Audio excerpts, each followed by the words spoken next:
कभी महाराज की भी कथा सुनना, जो गली मोहल्लों में लड़के लड़कियों के जाने पर रास लीला कह के हंसते हो, विकृति पैदा करते हो अपने धर्म में। जब सत्य को जानोगे तो आंखों में अश्रु आएंगे, हो मैंने आज तक क्या बोला, इतने गलत बोले मैंने। पर तुम्हारी भी गलती नहीं।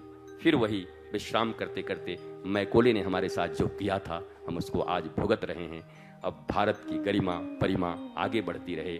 सनातन संस्कृति के वाहक सरकारें निरंतर भारतीय शिक्षा व्यवस्था को उन्नत बनाते रहें और ये शिक्षा व्यवस्था पूर्णतः सनातन बोर्ड के आधार पर हो, तो आने वाली पीढ़ियां भारत की, मैंने आज जैसे कहा, सब मिट जाएंगी और ये सब माताओं के हाथ में है, कयाधु के हाथ में है। प्रसन्न रहिए, आनंदित रहिए, खुश रहिए, मस्त रहिए रांची वासियों, व्यस्त रहिए, बस आपका अस्त न हो, सूर्य उदित रहे। हनुमान जी के गुरु सूर्य हैं। सूर्य का अर्थ ज्ञान प्रकाश है। आप भी ज्ञान प्रकाश में रहिए। नॉलेज और इंफॉर्मेशन में अंतर को समझ लीजिए, नॉलेजफुल बनिए। इंफॉर्मेशन से बहुत कुछ नहीं होने वाला है, इंफॉर्मेशन और उलझाएगा। नॉलेज आपको मुक्ति देगी, ज्ञान मुक्ति देगी। सा विद्या या विमुक्तये, विद्या वही है जो आपको मुक्ति दे, आनंद दे। बार बार कर जोर कर सबको प्रणाम। और अंतिम बात, इस सुने हुए सत्संग और कथा को अपने हृदय की तिजोरी में रखना। बार बार बर मांगहूं हरसि देहु श्रीरंग, पद सरोज अनपायनी, भक्ति सदा सत्संग। भगवान शंकर ने भगवान राम से वरदान मांगा। क्या मांगा? बार बार वर मांगहूं हरसि देहु श्रीरंग, पद सरोज अनपायने, भक्ति। भक्ति मांगा। भगवान राम ने कहा तथास्तु। बोला एक और चाहिए। राम जी ने कहा भक्ति के बाद भी कोई वरदान मांगता है? भोलेनाथ आप तो स्वयं हमारे इष्ट हैं। बोला नहीं, मुझे आज एक और चाहिए, क्योंकि अहम भक्त पराधीनो हिव स्वतंत्र द्विज साधु वीर कृष्णदेव भक्तैर भक्त जनप्रिय। मैं तो भक्ति के अधीन हूं, भक्ति जब दे दिया तो अब क्या चाहिए आपको? भगवान शंकर की आंखों में आंसू आ गए। बोला हे रंगनाथ भगवान राम, भक्ति तो मिल गई, भक्ति मणि है, बड़ी कीमती है, कीमती चीजों को रखने की मुझे एक जगह भी चाहिए। बोला क्या? बोला भक्ति रूपी मणि को कोई चुरा के न ले जाए कुसंगी लोग, इसके लिए मुझे क्या चाहिए? सदा सत्संग, तिजोरी चाहिए, सदा सत्संग। अगर भक्ति बचानी है तो सत्संग की तिजोरी अपने पास रखना, नहीं तो ये भक्ति की मणि को लोग लूट कर ले जाएंगे। पत्नी बड़े परेशान न करे, पति लोग परेशान कर देते, क्योंकि बेचारी धर्म पत्नी है। अच्छा माताओं, तुम्हें भारतीय संस्कृति में धर्म पत्नी कहा गया है। अपने पति की धर्म पत्नी हो, इसका अर्थ है धर्म से अपने पति और अपने परिवार का कभी पतन मत होने देना, इसको कहते हैं धर्म पत्नी। धर्म से पतित न हो। और पति शब्द का अर्थ होता है पाति इति पति, जो रक्षा करे, पालन करे, पोषण करे। किस चीज का? धर्म का।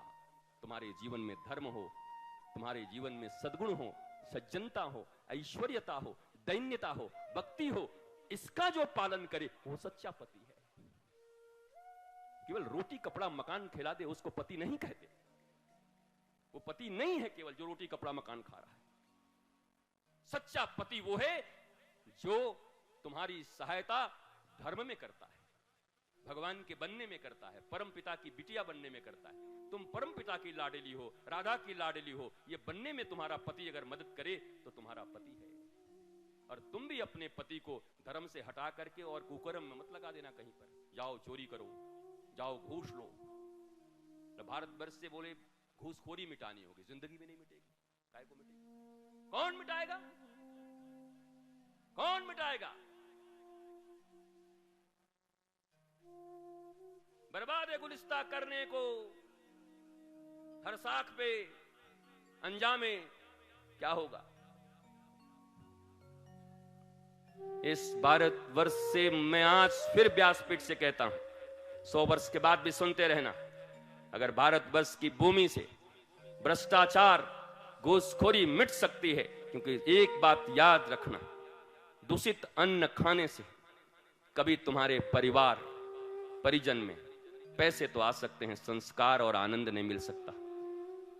दूषित अन्न का अर्थ ये नहीं कि कोई दूसरा आदमी बना के सिर्फ खिला दे, वही दूषित कमाई से उपलब्ध किए गए अन्न को खाने पर तुम सोचते हो तुम्हारे बालकों के भीतर राम, कृष्ण, विवेकानंद, कबीर, सूर और तुलसी पैदा होंगे? नहीं होंगे। रावण, कंस और ओसामा बिन लादेन के वंशज ही आएंगे उसमें। इसको याद रख लेना। जहां अन्न दूषित है वहां मन दूषित है। जैसा खाओ अन्न वैसा बने मन। अगर वास्तव में भारत से कोई इस भ्रष्टाचार को खत्म कर सकता है तो वो माताएं और परिवार घर में खड़ी हो जाएं और खड़ी होके कहें, हम एक रोटी खाना पसंद करेंगे, पर किसी का लिया हुआ, किसी का खून चूसा हुआ धन से हम एक कुछ नहीं खाएंगे। ये भारत के रग और रक्त सुधर जाएंगे। यहां विवेकानंद और मीरा पैदा होना शुरू हो जाएगी। ये लोग भ्रष्टाचार हटाएंगे? हाँ? ये भ्रष्टाचार हटाएंगे? कौन हटाएगा? कौन है जो भ्रष्टाचार हटाएगा? भ्रष्टाचार भारत की माताएं हटा सकती हैं, उस घर के बच्चे हटा सकते हैं। बच्चा अपने पिता को खड़ा होकर कहेगा, पापा, पिताजी, मैं 2 रोटी खाऊंगा, लेकिन किसी गरीब का मारा हुआ हक नहीं चाहिए मुझे। किसी व्यक्ति से घूस लिया हुआ, गलत काम में लिया गया पैसे का अन्न से हम अपने घर में भोजन नहीं करेंगे। अगर ऐसी मानसिकता बन गई सनातन संस्कृति और भारतवर्ष की,